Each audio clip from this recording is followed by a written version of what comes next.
WhatsApp guys, Danish here and welcome back to the channel.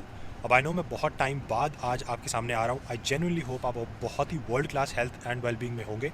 मगर आज मैं आपके लिए बहुत इंटरेस्टिंग वीडियो का टॉपिक लेकर आया हूँ, विच इज़ द डिफरेंसेस और similarities between Australia and Canada. अब मैंने पास्ट में जो है वो आयरलैंड और कनाडा के बीच में क्या डिफरेंसेस हैं, क्या सिमिलैरिटीज़ है, पीआर पे क्या एडवांटेजेस हैं दोनों कंट्रीज़ के, या क्या डिसएडवांटेजेस हैं, डिफरेंट क्या है दोनों में, वो ऑलरेडी मैं एक्सप्लेन कर चुका हूँ, ऑलरेडी कवर कर चुका हूँ। I just give the link in the description box below अगर आपको चेकआउट करना हो तो। एंड अगर आप स्टिल डिसाइसिव फेस में हो अभी भी, तो होपफुली आपको इस वीडियो के बाद थोड़ी सी हेल्प मिलेगी। So let's get started. अब एक छोटा सा डिस्क्लेमर वीडियो स्टार्ट होने से पहले मैं आपको एक दे देता हूँ, बहुत ज़रूरी भी है, कि मैं इमिग्रेशन कंसल्टेंट या इमिग्रेशन एक्सपर्ट नहीं हूँ बाय एनी मीन्स, लेकिन I can still help you out a little bit in filling out your forms, या फिर और कोई अगर आपको इन्फॉर्मेशन चाहिए हो तो feel free to use the link in the description box below अगर आपको 1-on-1 कॉल बुक करानी है तो, या फिर you can follow me and reach me out on Instagram too. Right, एक दूसरा डिस्क्लेमर, एक्चुअली डिस्क्लेमर क्या, एक छोटी सी इन्फॉर्मेशन ये है कि आपको बैकग्राउंड की जो थोड़ी बहुत सीनरीज़ है वो मैं side by side as a B roll डालता रहूँगा, ताकि आपको आजकल थोड़ा सा आसपास दिखे कि यार कितनी स्नो पड़ी है यहाँ पे कनाडा में, और कैसा चल रहा है अभी, कैसा है आसपास का जो है environment. Let's get started with differences between Australia and Canada. Actually पहले सिमिलैरिटीज़ की बात करते हैं, जल्दी क्विक मैं आपके पॉइंट्स ले लेता हूँ। जैसे कनाडा के अंदर मैंने आपको पहले बताया था हेल्थ केयर वगैरह फ्री है, एंड बच्चों की जो है अगर जैसे आप पेरेंट्स हो और आपके कुछ बच्चे हैं, 1-2 स्टूडेंट्स हैं या जो भी है, उनकी एजुकेशन वगैरह फ्री है, government will take care of it. Exactly same चीज़ जो है वो ऑस्ट्रेलिया में भी है। वहाँ पे भी health care almost it's next to cheap, ठीक है, या तो चीप मिलेगी या फिर फ्री ऑफ कॉस्ट मिलेगी। तो वहाँ पे भी government takes care of health and well being and basically studies and all that, ये सब एक्जैक्टली सेम है, इसमें कुछ बहुत ज़्यादा डिफरेंस नहीं है। राइट, डिफरेंसेस जो आते हैं, first obvious reason which is the weather. अब कनाडा के अंदर वैसे तो मैं आपको बताऊं एक्सट्रीम विंटर्स पड़ती हैं, आपको पता है, मुझे पता है, सबको पता है, लेकिन ऑस्ट्रेलिया में उतना ज़्यादा एक्सट्रीम सीजनैलिटी या फिर विंटर नहीं है। राइट, बेसिक सा एग्जांपल मैं अगर आपको दूं, यहाँ पे विंटर्स जो है that can go as low as -20 -30। Obviously different provinces पे भी डिपेंड करता है कि आप ऑन्टेरियो में हो तो वहाँ टेम्परेचर कितना पड़ेगा, सास्केचुअन में हो तो वहाँ पे -40 भी जाता है, -45 भी जाता है। लेकिन on the other hand Australia जो है वहाँ पे उतनी ज़्यादा स्ट्रॉन्ग विंटर्स नहीं है, तो -3 -4 तक एक बार के लिए शायद चला गया तो चला गया, बाकी -30 -40 डेफिनेटली नहीं जाता। तो बहुत सारे लोगों को विंटर्स में थोड़ी सी प्रॉब्लम हो सकती है, which is one of the biggest factor जिनकी वजह से लोग कनाडा आना प्रेफर ही नहीं करते। तो अगर 1% आपको भी है तो I think Australia will be a good place for you.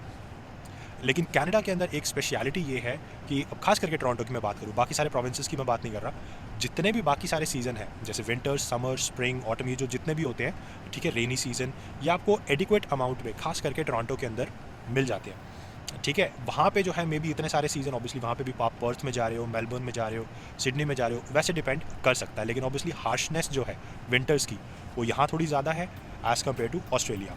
यहीं पे एक मैं आपको इंटरेस्टिंग फैक्ट देता हूँ, सनलाइट जो है, जैसे समर्स जब आती है ऑस्ट्रेलिया में या फिर कनाडा में, इंडिया के कंपैरेटिवली सनलाइट यहाँ पे बहुत तेज़ चुभती है।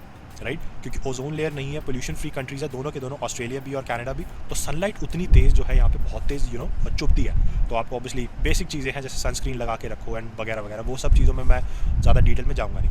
बाकी एक नेक्स्ट मेजर डिफरेंस ऑस्ट्रेलिया और कनाडा के बीच में आता है सैलरीज या फिर पे स्ट्रक्चर।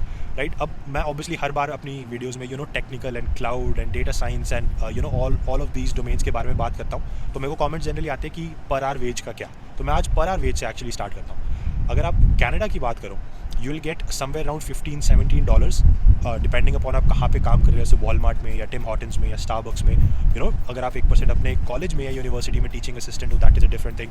तो on an average $15-16 per our के हिसाब से कनाडा के अंदर यू कैन एक्सपेक्ट अ पे rate of, versus you won't believe Australia में पे रेट जो है वो थोड़ा सा ज़्यादा है, $19 per hour, $20 per hour, $21 per hour भी जाता है। तो पर आवर वेज जो है ऑस्ट्रेलिया में, पर आवर वेज जो है ऑस्ट्रेलिया में थोड़ी ज़्यादा बेटर है एज़ कम्पेयर टू कनाडा। अगर मैं ओवरऑल एनुअल सैलरीज़ की मैं बात करूँ, फुल टाइम या कॉन्ट्रैक्टिंग जो है परमानेंट जॉब्स की जैसे होती है, तो यहाँ पे कनाडा में पैकेजेस जो है on an average $50,000 per annum या $60,000 पर एनम। सेम टेक्निकल की अगर मैं बात करूँ, यहाँ पे मे बी आपको एक बार के लिए कम पैसे मिले एज़ कम्पेयर टू ऑस्ट्रेलिया, या फिर मैं आपको बिल्कुल सिंपल लैंग्वेज में अगर आपको समझाता हूँ, जो ऑस्ट्रेलिया के लोअर क्लास लोग जिस लाइफस्टाइल में जीते हैं वो यहाँ पे मे बी मिडिल क्लास लोग जिएंगे।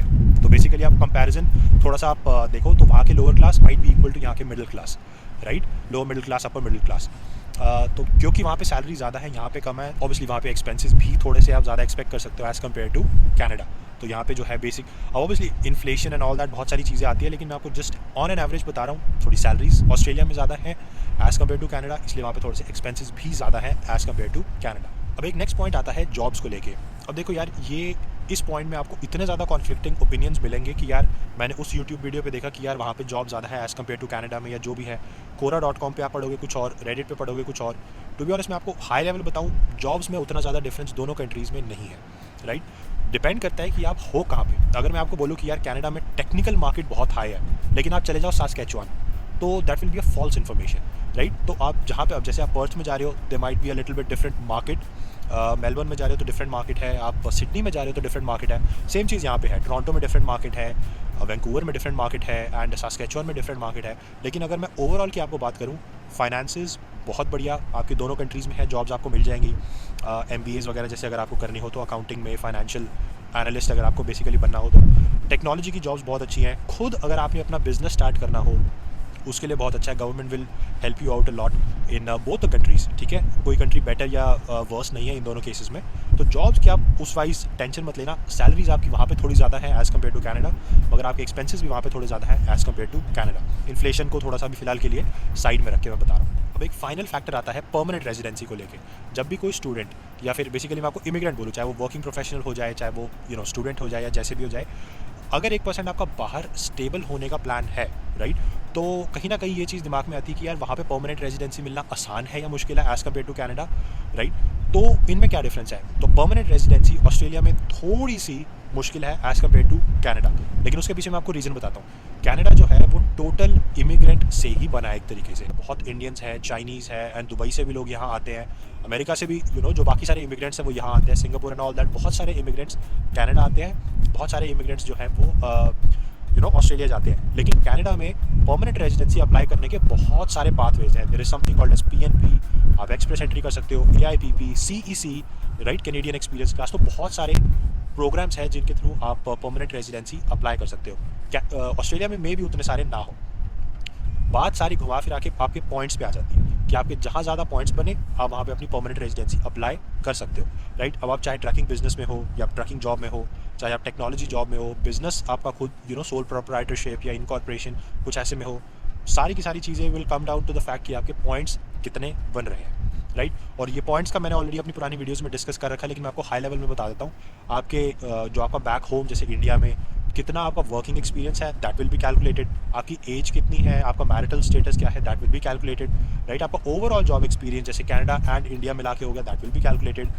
आपके पास फंड्स कितने हैं, आपके IELTS में मार्क्स कितने हैं, आपकी इंग्लिश कम्युनिकेशन कैसी है, that will be calculated. Overall सारी चीज़ें मिला के it will come down to the fact कि आपके पॉइंट्स कितने हैं। अगर आपके कनाडा में पॉइंट्स अच्छे बन रहे हैं, you can apply for permanent residency.